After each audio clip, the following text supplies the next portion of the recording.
Satu, pembunuhan dilakukan tidak ada yang tahu.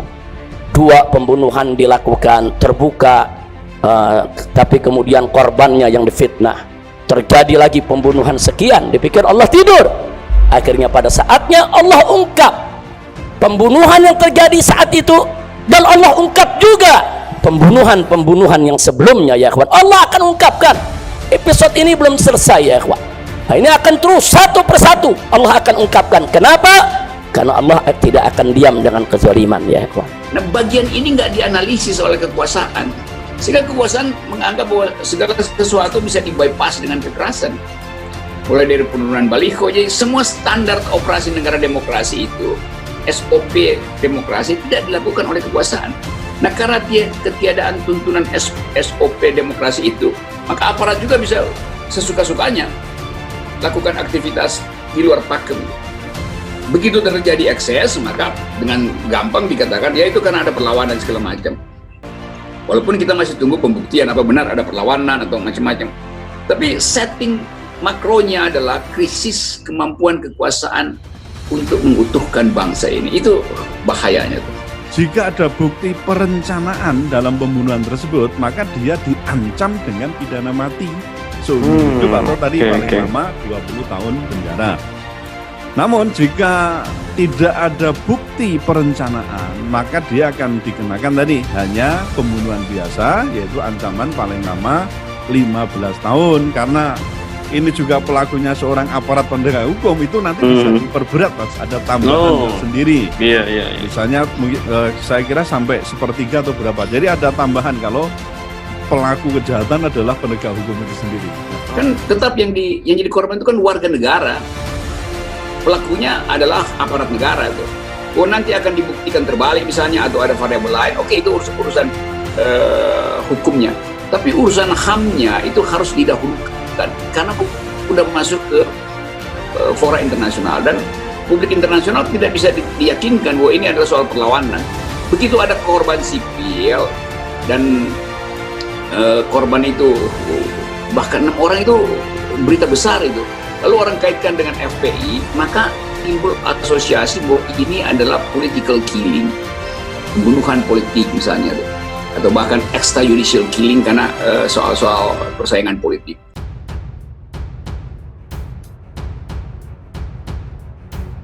Habib Rizik simpan bukti mobil peristiwa KM50, bukti kesadisan geng KM50 yang dipimpin seorang jenderal. Kasus penembakan Laskar Front Pembela Islam yang terjadi pada Senin 7 Desember 2020 dini hari hingga kini masih menjadi misteri. Persoalan tersebut bahkan masih membekas bagi Habib Rizik Syihab yang menjadi imam besar ormas tersebut sebelum akhirnya dibubarkan. Dalam peristiwa tersebut, tercatat ada 6 pengawal Habib Rizik yang tewas.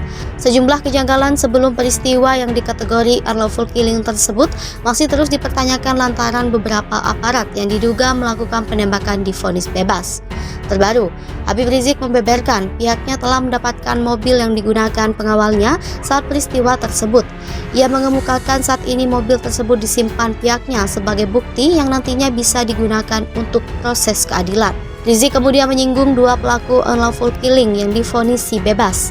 Ia menilai putusan tersebut tidak adil. Kekinian, pihaknya sedang mengusahakan untuk membawa bukti tersebut ke Pengadilan Hak Asasi Manusia. Ia juga menyampaikan mobil tersebut menjadi bukti bisu kebiadaban dan kejahatan berat yang dialami Laskar FPI. Bahkan ia menyatakan jika tewasnya 6 pengawal tersebut tak bisa dilepaskan dari andil seorang jenderal. Peristiwa KM50 di tol Jakarta Cikampek yang terjadi pada 7 Desember 2020 silam hingga kini dinilai masih penuh misteri. Dalam peristiwa tersebut, 3 polisi yakni Ibda Elwira Priyadi Z, Bribtu Fikri Ramadan, dan Ibda Yasmin Ohorela melakukan penembakan hingga mengakibatkan 6 Laskar FPI meninggal. Namun, Ibda Elwira Priyadi Z meninggal dunia sebelum disidangkan. Menurut surat dakwaan jaksa penuntut umum, Bribtu Fikri dan Ibda Yasmin menembak karena anggota Laskar FPI yang saat itu ditangkap melawan dan mengancam keselamatan mereka. Sebelum penembakan terjadi, mobil yang ditumpangi Laskar FPI dengan mobil yang ditumpangi polisi sempat terlibat pengejaran dan serempetan. Saat peristiwa itu, Ferdy Sambo masih menjabat sebagai Kadif Propam Polri untuk menyelidiki dan Untuk menyelidiki dan menginvestigasi kasus tersebut dibentuk tim khusus pencari fakta yang terdiri dari 30 personil itu menyelidiki peristiwa itu. Saat itu, Sambo menugaskan Hendra untuk memimpin tim sus pencari fakta di Propam Polri terkait peristiwa KM50. Tim sus itu diperintahkan melakukan penyelidikan prosedur operasi standar anggota Polri yang peristiwa penembakan. Berdasarkan hasil pemeriksaan, Bribtu Fikri Ramadan dan Ibda Yasmin Ohorela ditetapkan sebagai tersangka dan diajukan ke persidangan.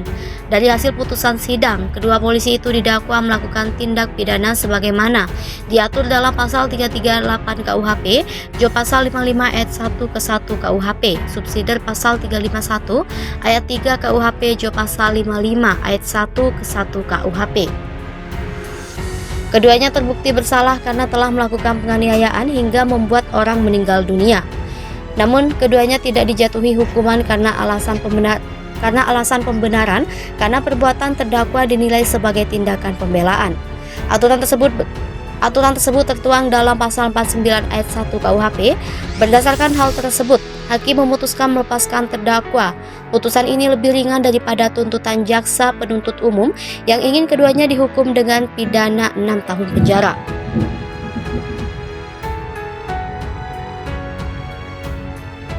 Habib Rizik simpan bukti mobil peristiwa KM50. Bukti kesadisan geng KM50 yang dipimpin seorang jenderal.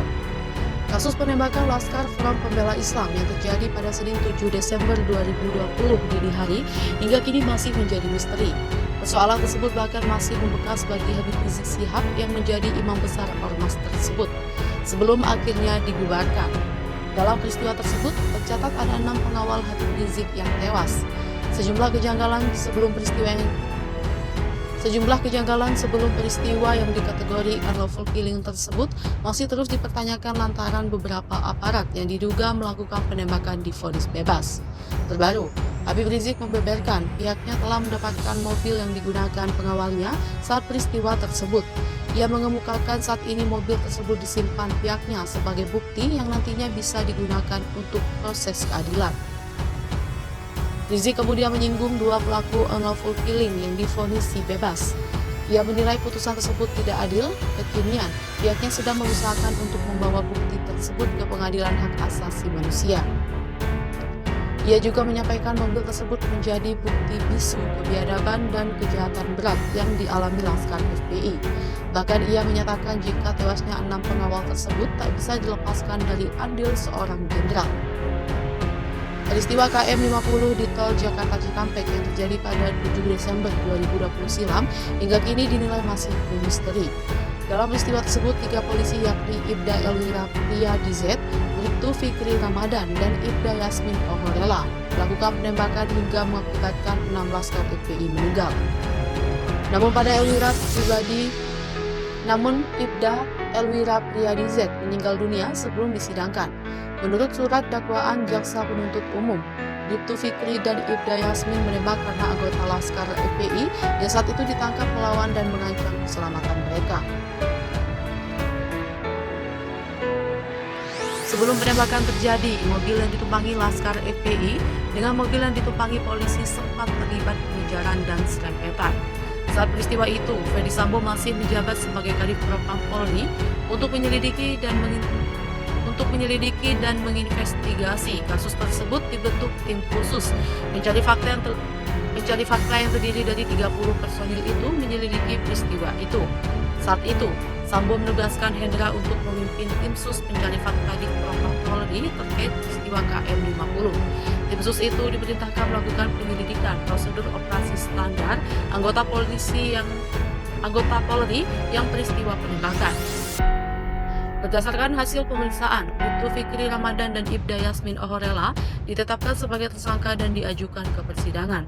Dari hasil putusan sidang, kedua polisi itu didakwa melakukan tindak pidana sebagaimana diatur dalam pasal 338 KUHP, Jo pasal 55 ayat 1 ke 1 KUHP, subsidiar pasal 351 ayat 3 KUHP, Jo pasal 55 ayat 1 ke 1 KUHP. Keduanya terbukti bersalah karena telah melakukan penganiayaan hingga membuat orang meninggal dunia. Namun, keduanya tidak dijatuhi hukuman karena karena alasan pembenaran karena perbuatan terdakwa dinilai sebagai tindakan pembelaan. Aturan tersebut tertuang dalam pasal 49 ayat 1 KUHP. Berdasarkan hal tersebut, hakim memutuskan melepaskan terdakwa. Putusan ini lebih ringan daripada tuntutan